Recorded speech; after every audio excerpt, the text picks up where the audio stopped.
చెప్పండి.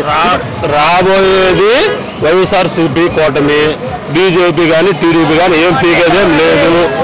పక్కా why not 175 అనేది పక్కా, అందులో డిసైడ్, అందులో ఇబ్బంది ఏం లేదు. జగన్ ఇచ్చిన పథకాలే అతనికి మేలు చేస్తాయి అంతే. అది జగన్ ఇచ్చిన పథకాలే మళ్ళీ జగన్ గెలిపిస్తాయి అంటున్నావు పక్కాగా, అందులో 175 అంతే. అది ఇక్కడ ఒకటి అసలు ఈసారి కుప్పంలోనే జగన్ గల్లం అవుతాడని చెప్పేసి అన్నారు ప్రతిపక్షం. పవన్ కళ్యాణ్ వెళ్తున్నానా? ఆయన గెలిచేది నిజమేనా? పవన్ కళ్యాణ్కి అటు సినిమా హీరోలు జబర్దస్త్ అందరూ ప్రచారం చేస్తారు. నేను చేస్తానన్నా, చేతి ఉపయోగం ఏముంది? చేయాలిగా. హైప్రాది రాంప్రాది విజేత గెలుస్తాడా? యారు గెలుస్తాడు? లేదు. పక్కా జూన్ 13 రిజల్ట్ చూసి తర్వాత మాట్లాడండి.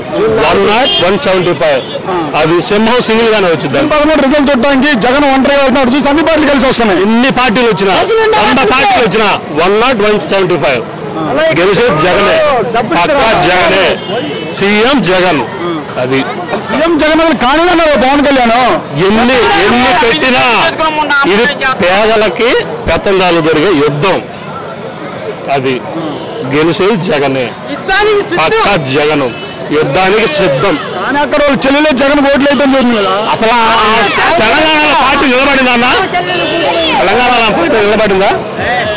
తెలంగాణలో నిలబెట్టింది, వాళ్ళు ఎత్తున చేతులు పెట్టింది, ఇంకేం పెట్టింది?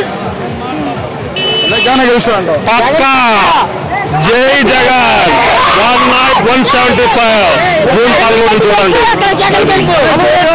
చెప్పండి. ఇప్పుడు జగన్మోహన్ రెడ్డిని సైకో పదే సంభాషణ నారా లోకేష్ ఆయన పొప్పుగాడు. ఆ పొప్పు గురించి మళ్ళీ మనం మాట్లాడుకోవడం అని చెప్పు. వాళ్ళ నానే పార్టీ తిరగొద్దయ్యా, నువ్వు మంగళగిరిలో చూసుకోరా బాబు, వద్దురా బాబు, ఆడ చూసుకోయా, నువ్వు నీ మాటలు కూడా చెడిపోయి వస్తున్నారా బాబు, ఆడ చూసుకోమని చెప్పాడు.